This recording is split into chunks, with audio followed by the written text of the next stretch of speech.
I dreaded, absolutely dreaded sports day.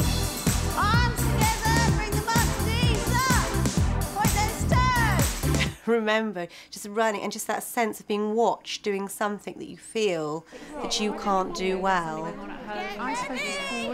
It just reinforced the sort of negative feeling towards myself and sport and being active and PE in general. And it really does affect your self-image if at an early age you feel that you're not valuable commodity to your peer group. I think lots of us have had bad experiences at school for PE, including myself. And it wasn't cool to do PE at secondary school. And when you're of various sizes, when you're at primary school or find things difficult, PE sometimes becomes a real fear.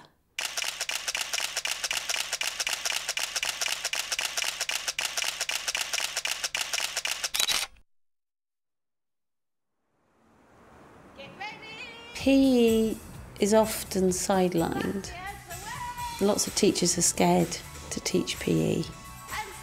They're not confident because they haven't been taught properly how to do PE or have had very little training in PE. Sharon Badger teaches reception at Weston All Saints Primary School in Bath. Today's new intake, however, are slightly older than her normal pupils. For Sharon is sharing her enthusiasm for PE with trainee teachers on a fundamental movement skills course. Fundamental movement skills are the basic skills required to enable a child to participate in team games as they get older and as they move through the school. It's involving the movement of the body, specifically looking at the head, the trunk, the legs, the feet.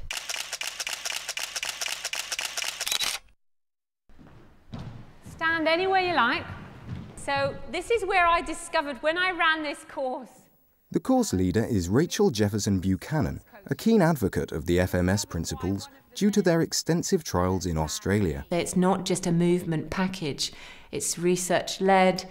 We have links with the university in Western Australia. There are schools that are trained and all teachers that are trained out there. So this is something that works. This is something that we can pick up and sprint run with.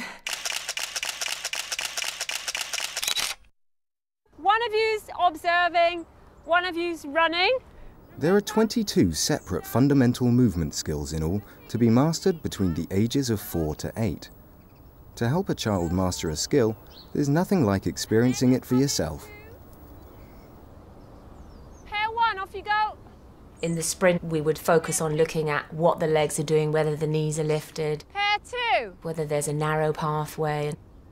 Pair three. Then we'd move into head and trunk. Pair four. Is it stable? Are the eyes looking forward? Pair six. And then we'd finish up by looking at the arms. Your arms vigorously backwards and forwards along there. They were, but they could have actually for speed, you know, but you're carrying that. But so. I think they're all in front like a child would be instead of going like that. So this systematic approach enables us to break down the skills so that we can help children to improve their sprinting. Last run, well done, we're still there. I think I got excited about FMS because as a late developer for physical activity myself, I think it's really important to try and integrate physical activity as much as possible with the reception children and the children as they go through school. And Sharon has been putting this into practice with her class for the last 7 weeks. Oh, fantastic. Well done. Let's go. 1, 2, 3, 4.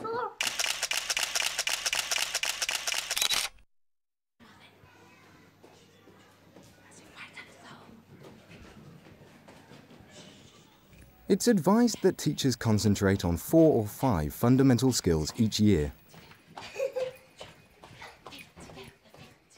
The main areas of FMS that I'm focusing on at the moment are the line walk, the one-footed balance, the gallop, the skip and hop.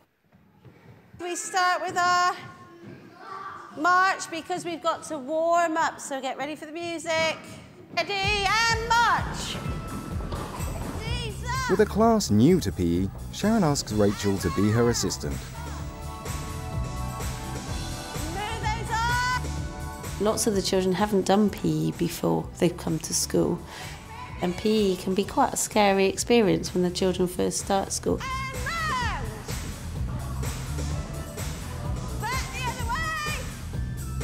I think it's important to model all things that you're expecting children to do, to demonstrate what fun PE is and how you're enjoying the lesson, so that hopefully that rubs off on the children. Forward, to the side. And they soon enjoy the lessons. And stop! Before we move on to the apparatus. And having enjoyed a warm-up, it's now time for the fun of some fundamental movement. Can I see a balance from all of you, please? First of all, we're going to skip around the room. When I blow my whistle, I want you to balance. Off you go.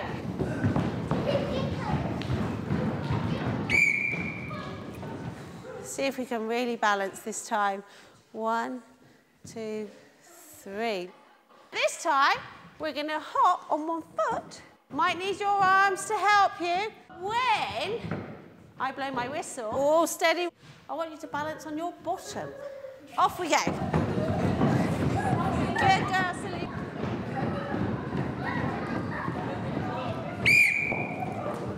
On your bottom, up. Oh, lovely. Fantastic. And up we get. Yeah. Next, they transfer the FMS to the apparatus. We're going to move around the apparatus. Remember, I don't like cues. And I want you to think, Jacob, because you did it so beautifully the other day, if we could do some tightrope walking on all the benches and pretend we're at the circus. Off you go. When I trained as a teacher, we had very few lessons for PE. 1, 2, 3. Fantastic. We were always taught that children worked in small groups. Everybody had to go on the piece of apparatus and they would sit with their legs crossed in a nice straight line until all the groups had finished, and then they would move around. I prefer not to do it that way. I try and incorporate it that the children are free-flowing the whole PE lesson, and they're using some of the FMS skills to hop and skip or jump from one piece of apparatus to another, and try and discourage big cues and encourage the children to have a go at as many pieces of apparatus as possible, so they're being physically active for as much of the PE lesson as possible. Arms up, fantastic. In the middle. And good boy.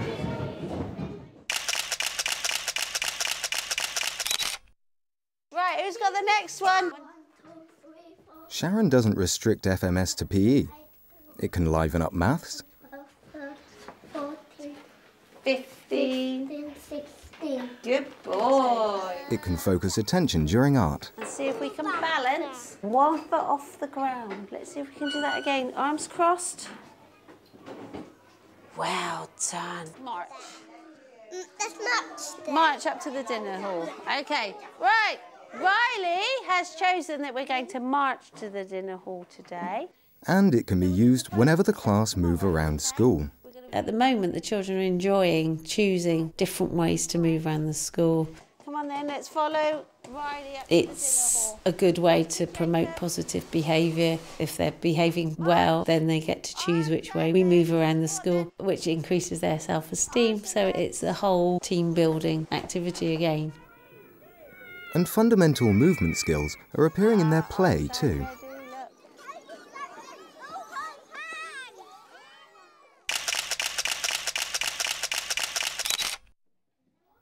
After break, it's literacy, FMS style. Right, Sophia, where are we going? Very quietly. Incorporating jumping, balancing and galloping makes a story a far more visceral experience. We're going on a bear hunt. We're going to catch a big one. What a beautiful day. The good thing about FMS is that it does fit into our already existing curriculum. A river! By thinking about how the children splash in the water, I directed them a little bit more and said we're going to splash with our feet together than maybe I would have done a year ago. And we can't go under it. It's just fine-tuning things that we were already doing to incorporate the FMS. Now this time, I want you to do it your feet together. Splash, splosh, splash, splosh. Stop! What is it, William? It's a bear. It's a bear! Quick! My initial feelings are that the first 7 weeks of school, the children are already developing their skills quicker. And I've been able to see them use it more in an informal atmosphere. Stop! Back through the river. Splash, splosh, splash! As well as a formal atmosphere in the PE lesson. And by developing these skills, it will encourage the team ethos of the classroom. Squelch, squelch, squelch. Stop! And as a reception teacher, my whole aim is to create a feeling of being part of a team within the classroom. If they feel confident in their PE and they feel confident in the activities they're doing in their games, it rubs off in the classroom as well. And they develop their coordination skills, and their hand-eye coordination improves in the classroom.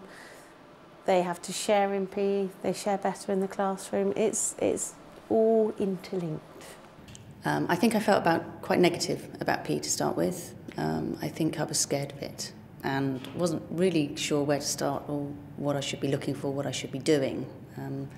And that has definitely changed. If I'm going to be a good teacher, I need to be able to approach every subject, you know, with a fresh and open mind. And I'm very aware that this is something that I've got lurking demons that I don't want them to either unconsciously or consciously affect the children. I feel a lot more confident about how to approach it, how to break things down, how to assess people, to know what to look for, and also just to show people the correct way of doing something. Until I did that, I had no idea.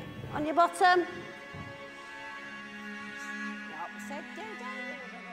PE is really important in school because it's part of developing children's self-confidence. If they develop their physical skills, they are able to perform, I believe, are able to perform better in the classroom. Now, very slowly, I want you to lie down in a space. It builds their self-esteem when they know that they've achieved well. PE is a nice, happy lesson. Breathe in and out. That you can really become involved with the children and almost like more of a bit free time when you can have some real fun together. Lovely. Good boy, young one. Good boy, Jacob. Shh, watch where you're going. Floating beautifully down the